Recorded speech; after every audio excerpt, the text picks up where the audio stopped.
Assalomu alaykum hammaga. Bugun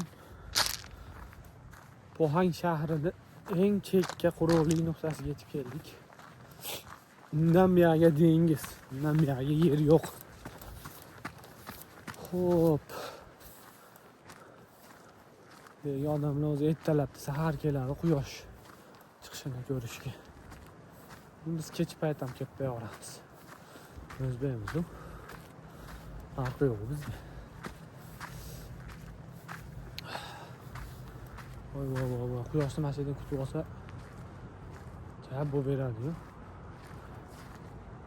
Nega oldin kelganidan men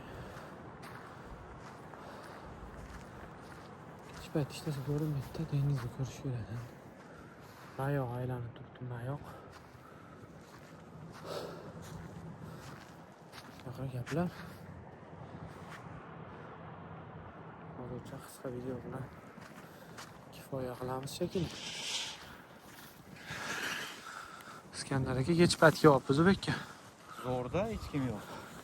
Gnidalar ko'rinmaydi. Ana sahar kelish kerak.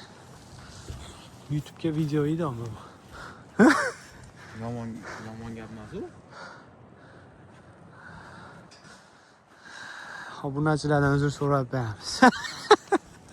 Darhol. Sechonyon Kinyomgan. Hop. Tarixiymi? Zalaka xullas shunaqa. Shunaqa gaplar. Hozircha xayrlashamiz. Videoni pastda davom ettiramiz.